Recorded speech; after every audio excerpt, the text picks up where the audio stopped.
चलिए आगे बढ़ते हैं।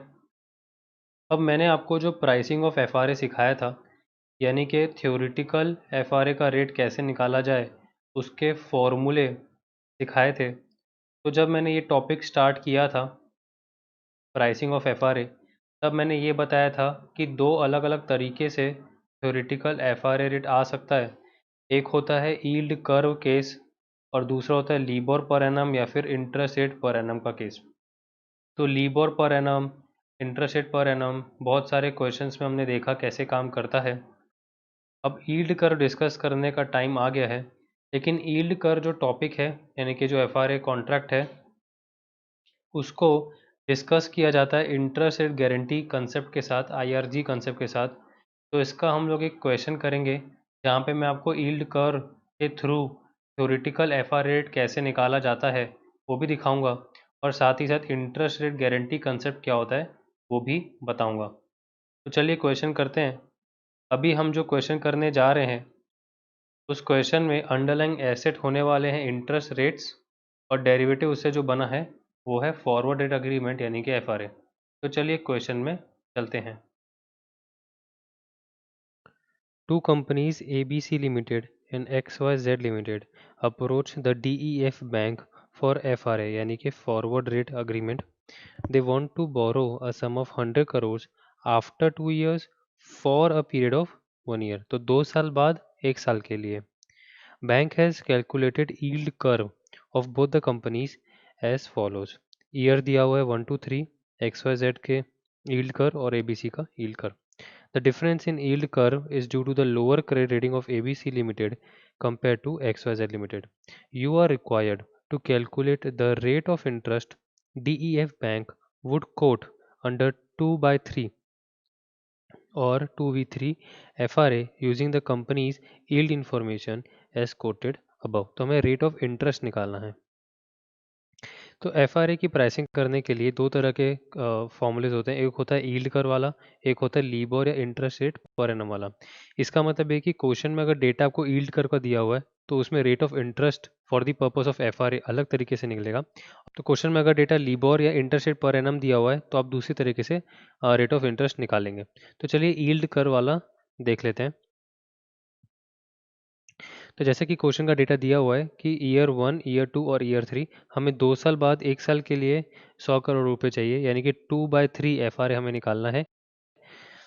और हमें जो पहले साल का इंटरेस्ट रेट है वो R01, R02 और R03 से डिनोट करना है। XYZ के रेट्स अलग हैं, ABC के रेट्स ऑफ इंटरेस्ट अलग हैं। तो 2/3 FRA in the case of yield curve कैसे निकलता है? इसका एक शॉर्टकट तरीका याद करने का फॉर्मूला को bigger factor upon small factor whole का पावर 1/गैप -1। तो बिगर फैक्टर और स्मॉल फैक्टर क्या है कि 2/3 अगर आपको निकालना है या 2 into 3 अगर आपको निकालना है तो बिगर फैक्टर यहाँ पे आपका रहेगा 1+R03 का power 3 divide by smaller factor 1+R02 का पावर 2 होल का पावर 1/गैप, गैप है आपका 3 - 2 -1। तो ये आपको फॉर्मूला यूज़ करना है। XYZ लिमिटेड के लिए अगर मैं 2/3 एफआरए निकालूं यानी कि इंटरेस्ट रेट निकालूं तो क्या रहेगा 1 + 0.0448। ये कहाँ से आया?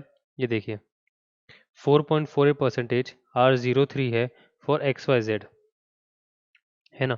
तो 1+R03 और 4.48% को अगर मैं डेसिमल में लिखूंगा तो that will become 0.0448।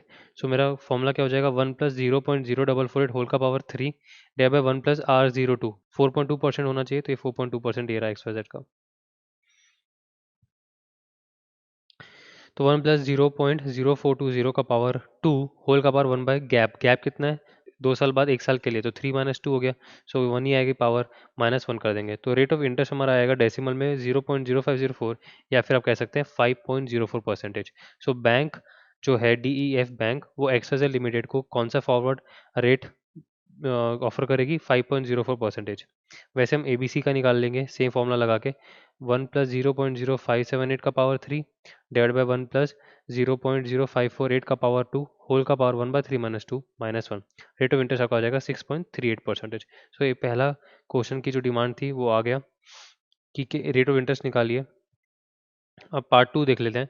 Suppose bank offers interest rate guarantee for a premium of 0.1% of the amount of loan. तो 0.1% अमाउंट ऑफ जो लोन है, लोन कितना है, 100 करोड़ रुपए लोन है, तो 100 करोड़ रुपए जो लोन रहेगा उसके पीछे प्रीमियम देना पड़ेगा 0.1%। You are required to calculate the interest payable by X Y Z limited if interest rate in 2 years turns out to be. तो देखिए सिर्फ एक्स वाई जेड का हमको पूछ रहा है, एबीसी का से कोई लेना देना नहीं है, सिर्फ एक्स वाई जेड के लिए पूछ रहा है कि इंटरेस्ट पेबल कितना होगा by X Y Z limited if interest rate in 2 years turns out to be, या तो 4.5% हो सकता है या तो 5.5% हो सकता है।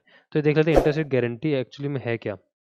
तो इंटरेस्ट रेट गारंटी का कॉन्सेप्ट इस तरीके से है कि जैसे एक्स वाई जेड आपको दिया हुआ है और बैंक है, बैंक से X Y Z 100 crore rupees borrow कर रही है और 2 साल बाद आफ्टर 2 years 100 करोड़ पे करेगी प्लस इंटरेस्ट भी पे करेगी, है ना। ये बात तो है कि 100 करोड़ मैंने बैंक से बोरो की है, अब 2 साल बाद मुझे 100 करोड़ वापस करने पड़ेंगे इंटरेस्ट के साथ। अब ये इंटरेस्ट का जो पोर्शन है, देखो 100 करोड़ तो आपको देना ही देना है एक्स वाई जेड को, 100 करोड़ रुपीस जो प्रिंसिपल अमाउंट है लोन का वो तो बैंक को रीपे करना ही करना है। लेकिन इंटरेस्ट के लिए जो है, इंटरेस्ट पोर्शन जो है बैंक के लिए, वो बैंक जो है वो इंटरेस्ट पोर्शन के लिए 2 ऑप्शन दे रही है एक्स वाई जेड को। पहला ऑप्शन क्या है, पहला ऑप्शन दे रही है कि पे दी इंटरेस्ट, बैंक बोल रही है कि पे इंटरेस्ट दे रही है बैंक कोट यानी कि 5.04%, जो हमने ऊपर एफ का रेट निकाला था 5.04% for the purpose of X Y Z, उसी रेट पे आप मुझे इंटरेस्ट पे करना यानी कि ब्याज पे करना 5.04% के साथ, और साथ में प्रीमियम पे करना 0.10%। ठीक है, दूसरा ऑप्शन क्या है, दूसरा ऑप्शन है कि pay interest at prevailing rate after 2 years। मतलब ये हुआ कि या तो 4.5 के हिसाब से पे करना या तो 5.5, दो हमको सिनेरियो दिए हुए कि या तो 4.5 हो सकता है तो 5.5 हो सकता है, जो भी उस समय चल रहा होगा 2 साल बाद का जो रेट चल रहा होगा मार्केट में उस रेट से पे कर देना, प्रीमियम तो पे करना ही करना 0.10%। सो बैंक क्या कर रही है, बैंक ये बोल रही है कि या तो आप आज डिसाइड कर लो कि 5.04% के हिसाब से पे करना, आप तो प्रीमियम भी पे करना, नहीं तो आप उस समय जो इंटरेस्ट रेट चल रहा होगा उसके हिसाब से पे करना। अब इसमें अगर मैं एक्स वाई जेड के पॉइंट ऑफ व्यू से सोचूं तो मैं ये बोलूंगा कि यार आज अगर मुझे आप ऑप्शन दे रहे हो 5.04% के हिसाब से पे करो तो चलो ठीक है, लेकिन कल को अगर वो रेट कम हो जाता है, मार्केट में 2 साल बाद रेट कम हो जाता है, तो एक्स वाई जेड के लिए बेनिफिट है कि उसको कम इंटरेस्ट पे करना पड़ेगा। 100 करोड़ उसने लिए, 100 करोड़ तो वापस करने ही पड़ेंगे उसको, इंटरेस्ट पोर्शन में उसकी बचत हो जाएगी, उसकी सेविंग्स हो जाएंगी इंटरेस्ट पोर्शन में, अगर कल को 5.04% से रेट कम हो जाता है तो। दूसरा सिनेरियो लेते हैं कि अगर 5.04% से ज़्यादा हो जाएगा तो ये ऑप्शन एक्सरसाइज ही नहीं करेगा बाद में। देखिए ये एक ऑप्शन है, जैसे आप डेरिवेटिव में ऑप्शन पढ़ते हैं ना कि ऑप्शन में कोई कंपल्शन नहीं है, कोई ज़बरदस्ती नहीं है कि आपको ऑप्शन एक्सरसाइज करना ही करना है। बाद में अगर रेट फेवरेबल नहीं हुआ, मान के चलो 5.50% हो गया, यानी कि 5.04% से ज़्यादा हो गया, तो वो क्या बोलेगा, ठीक है यार मैं 5.50% के हिसाब से नहीं दूंगा, मैं अपने ओरिजिनल 5.04% के हिसाब से दूंगा। लेकिन अगर कल को मार्केट में रेट कम हो जाता है यानी कि 4.5, तो मैं 4.5 के परसेंट के हिसाब से ही दूंगा। ये एक्स वाई जेड बोल रहा है बैंक को। दोनों केसेस में प्रीमियम पे करना ही पड़ेगा, जैसे आप ऑप्शन में प्रीमियम पे करते हो वैसे ही। तो बेसिकली ये एक तरह का आपको ऑप्शन दे रहा है to right to borrow at a price which is favourable to you. अगर बात का इंटरेस्ट रेट आपके लिए फेवरेबल है तो आप बाद में उस हिसाब से पे करना, यानी कि आप ऑप्शन एक्सरसाइज कर रहे हो तब उस केस में। मान के चलो आप ऑप्शन एक्सरसाइज नहीं कर रहे हो, आपके लिए अनफेवरेबल हो रहा है, तो आप मत करना एक्सरसाइज, जो आपका ओरिजिनल रेट है 5.04% उसके हिसाब से पे करना। लेकिन प्रीमियम दोनों केस में पे करना पड़ेगा, क्योंकि आपको जो ऑप्शन मिल रहा है, बैंक जो आपको ये ऑफर दे रही है उसके लिए कुछ पैसा चार्ज कर रही है, वो प्रीमियम तो दोनों केसेस में पे करना ही पड़ेगा। तो चलिए इसको सॉल्व करते हैं। सॉल्व कैसे होता है, इसमें आपको 3 कॉलम टेबल बनाना पड़ता है। इंटरेस्ट रेट गारंटी का जो क्वेश्चन होगा आईआरजी, उसमें आपका 3 कॉलम टेबल बनेगा। एक होगा पर्टिकुलर्स, एक आपका केस 1, एक आपका आएगा केस 2। तो पोजीशन क्या है, पोजीशन ये है, position after 2 year, this is actually position after 2 years. तो 2 साल बाद की पोजीशन ये कहती है कि 4.50% चल रहा है मार्केट में रेट, और 5.04% तो अग्री रेट था। तो देखेंगे अगर एक्स वाई जेड के पॉइंट ऑफ व्यू से, तो उसको ऑप्शन एक्सरसाइज करना चाहिए क्योंकि उसके लिए सस्ता पड़ेगा। सेकंड केस में 5.50% के हिसाब से उसको पे करना पड़ सकता है, जबकि उसका अग्रीड रेट 5.04% है, तो ऑप्शन लैप्स हो जाएगा। इसका मतलब क्या निकला, इसका मतलब ये निकलेगा कि वो बोरो कर रहा है 100 करोड़ रुपए, फर्स्ट केस में 4.50% के हिसाब से, सेकंड केस में 5.04% के हिसाब से। इंटरेस्ट कॉस्ट उसको कितना पे करना पड़ेगा, 2, यानी कि जो रेट डिसाइड हुआ है 4.5% into 100 crore principal amount into 12/12। एक साल के लिए बोरो किया था, क्वेश्चन का डेटा क्या कहता है कि 2 साल बाद बोरो कर रहे हैं 1 साल के लिए। ये देखिए for a period of 1 year, तो हम सिर्फ 1 साल के लिए बोरो करेंगे तो हमें 1 साल का सिर्फ इंटरेस्ट कॉस्ट देना पड़ेगा। सो जो आपका सेकंड में आपका जो इंटरेस्ट रेट डिसाइड हुआ है मल्टीपल बाय 100 करोड़ से मल्टीप्लाई बाय द पीरियड 12/12, तो 4.50 करोड़ आपको फर्स्ट केस में देना पड़ेगा, 5.04 करोड़ आपको सेकंड केस में देना पड़ेगा। प्रीमियम कॉस्ट आपको दोनों केस में देना ही पड़ेगा। 100 करोड़ मल्टीप्लाई बाय 0.1%, तो 0.10 करोड़ 0.10 करोड़ आपको देना पड़ेगा।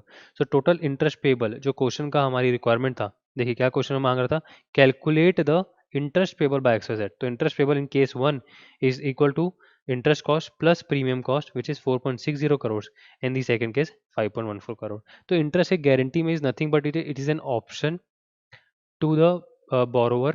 He has a right to borrow at the prevailing interest rate after the maturity period. He might exercise it, he might not exercise it, depending upon the situation.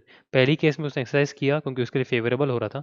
Second case में उसने exercise नहीं किया, जो agree rate था उसमें उसने interest पे किया। तो दिस वाज योर क्वेश्चन। तो इसी के साथ वीडियो ख़त्म होता है। अगर आपको वीडियो पसंद आया हो तो प्लीज़ वीडियो को लाइक ज़रूर कीजिएगा। तो हमारा टारगेट है 5000 सब्सक्राइबर्स का, यानी कि #road to 5K। तो प्लीज़ मुझे सपोर्ट कीजिए, और मुझे सपोर्ट करने के लिए please subscribe to my channel and press the bell icon. Thank you so much.